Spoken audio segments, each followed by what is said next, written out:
Welcome to Geo Concepts channel. आज के इस वीडियो में हम चर्चा करेंगे अपीकरण के मापों पर और ख़ास तौर से स्टैंडर्ड डेविएशन या प्रमाप विचलन को समझने का प्रयास करेंगे। पहला प्रश्न है, अपीकरण के मापों या मेजर्स ऑफ डिस्पर्जन का क्या अर्थ है तथा इनकी क्या आवश्यकता है। केंद्रीय प्रवृत्ति या मेजर्स ऑफ सेंट्रल टेंडेंसी के किसी भी मापक में यह विशेषता नहीं होती कि वह अकेले ही आंकड़ों के वितरण के गुणों या विशेषताओं को सही ढंग से बता सके, क्योंकि ये मापक आंकड़ों के भीतर की परिवर्तनशीलता या वेरिएबिलिटी को पकड़ पाने में असमर्थ हैं। इसीलिए आंकड़ों के भीतर की परिवर्तनशीलता को जानने के लिए अपीकरण के मापों या मेजर्स ऑफ डिस्पर्जन की आवश्यकता पड़ती है। सेकंड प्रश्न है, अपीकरण के मापों या मेजर्स ऑफ डिस्पर्जन के प्रकार। इसके निम्न प्रकार हैं। नंबर 1 प्रसार या रेंज, नंबर 2 चतुर्थ विचलन या क्वार्टाइल डेविएशन, माध्य विचलन या मीन डेविएशन, प्रमाप विचलन या स्टैंडर्ड डेविएशन या सापेक्ष विचलन और रिलेटिव डिस्पर्जन।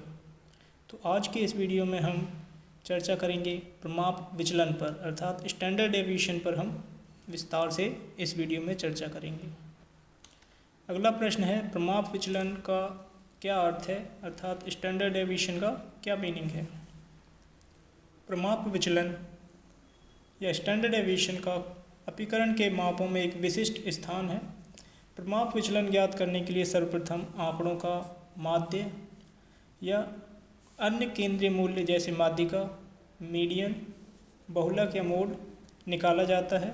फिर प्रत्येक वैल्यू से माध्य या केंद्रीय मूल्य को घटाया जाता है। फिर जो मूल्य निकल कर आता है उसे हम विचलन या डेविएशन कहते हैं। अब विचलनों का वर्ग निकाला जाता है, अर्थात विचलन की जो भी मूल्य है उसको उसी की संख्या से गुणा कर दिया जाता है। फिर इन सभी वर्गों को जोड़कर उनका योग निकाला जाता है। जो भी योग आता है उसे हम मदों की संख्या n से भाग कर देते हैं। अगर हम पूरी जनसंख्या का माध्य स्टैंडर्ड डेविएशन निकाल रहे हैं तब हम n लेंगे, अर्थात जितने लोगों की संख्या होगी। यदि हम छोटे सैंपल के लिए प्रमाप विचलन ज्ञात कर रहे हैं तब n न लेकर उसके स्थान पर n-1 का प्रयोग किया जाता है। फिर जो मूल्य निकल कर आता है उसे वेरिएंस कहते हैं। वेरिएंस का जब वर्गमूल निकालेंगे तो उसे हम क्या कहेंगे, प्रमाप विचलन या फिर स्टैंडर्ड डेविएशन।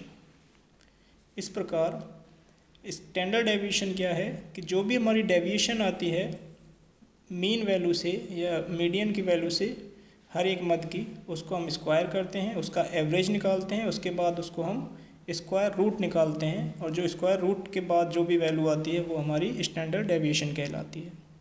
तो आइए हम स्टैंडर्ड डेविएशन या प्रमाप विचलन को एक उदाहरण के द्वारा समझने का प्रयास करते हैं। दिए गए टेबल में जो भी डाटा दिया गया है वो पिछले वीडियो से ही लिया गया है, जिसमें हम माध्य विचलन को समझाने का प्रयास किया था। उसी उदाहरण के पर हम स्टैंडर्ड डेविएशन की गणना करेंगे। तो दिए गए चार्ट में सी उदाहरण से का हम एग्जाम्पल लेते हुए प्रमाप विचलन को समझने का प्रयास करेंगे। जो सी स्थान पर ग्रीन जो कॉलम है उसमें डेटा दिया गया है। डेटा इस प्रकार है, 2001 के लिए 0 यूनिट, 2002 के लिए 1 यूनिट, 2003 के लिए 1 यूनिट, 2004 के लिए 1 यूनिट, 2005 के लिए 7 यूनिट। तो इस डेटा के आधार पर हम स्टैंडर्ड डेविएशन की गणना करने का प्रयास करेंगे। तो सबसे पहले हमारा काम है मीन को निकालना। इन सभी मूल्य को निकाला जाए, टोटल किया जाएगा। टोटल करने पर यह वैल्यू 10 आती है और टोटल संख्या कितनी है, 5। तो 5 से 10 को डिवाइड कर देंगे तो हमारे पास मीन निकल के आ जाएगा 2 यूनिट। अब प्रत्येक मूल्य को इस 2 से माइनस करके वैल्यू निकाली जाएगी, जिसे हम डेविएशन कहेंगे। तो डेविएशन इस प्रकार है, -2, -1, -1 और 5। अब स्टैंडर्ड डेविएशन निकालने के लिए हमें डेविएशन चाहिए। तो डेविएशन ये आ गया है और डेविएशन का अब स्क्वायर करेंगे। तो -2 का स्क्वायर निकालेंगे तो 4 हो जाएगा, -1 का 1, -1 का स्क्वायर 1 और -1 का स्क्वायर 1। और 5 का स्क्वायर 25। इस प्रकार हमारे पास जो भी डेविएशन है उसका वर्ग निकल कर आ गया है। अब हम क्या करेंगे, जो डेविएशन का वर्ग हमने निकाला है उन सबको टोटल करेंगे। टोटल कितना आ रहा है हमारे पास 32। तो अब क्या करना है, अब स्टैंडर्ड डेविएशन निकालने के लिए अगला जो स्टेप है उसमें हम क्या करेंगे, जो 32 यूनिट हमारे पास निकल के आया है, योग है जो टोटल डेविएशन के स्क्वायर का, इसको हम डिवाइड करेंगे किससे, n-1 से। n हमारे पास कितना है 5 और n-1 करेंगे यानी 4 हो गया है। तो 32 को हम 4 से डिवाइड करेंगे, हमारे पास वैल्यू आएगी 8। अब 8 को हम क्या करना है, हमें स्क्वायर रूट निकालना है। जब 8 का स्क्वायर रूट निकालेंगे तो हमारा जो वैल्यू निकल के आएगी वो आती है 2.83।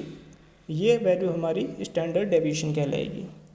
इसमें जब भी आप स्टैंडर्ड डेविएशन का कैलकुलेशन करेंगे तो एक बात ध्यान रखनी है कि जब भी आप बड़ी पॉपुलेशन के लिए स्टैंडर्ड डेविएशन निकाल रहे हैं तब n संख्या वो होगी जो आपकी, तब आप n से डिवाइड करेंगे और n वो संख्या होती है जो जितने आपने वैल्यूज़, जितने आपने मद लिए हैं, जितने लोगों का डेटा कलेक्ट किया है। जब हम छोटे सैंपल के लिए, छोटे सैंपल साइज़ के लिए स्टैंडर्ड डेविएशन निकालते हैं तब n से डिवाइड ना करके n-1 की वैल्यू से डिवाइड किया जाता है। ये खास तौर से ध्यान रखने वाली बात है। प्रमाप विचलन से संबंधित कुछ महत्वपूर्ण प्रश्नों को यहाँ दिया गया है जिसे आप अभ्यास करने का प्रयास करेंगे।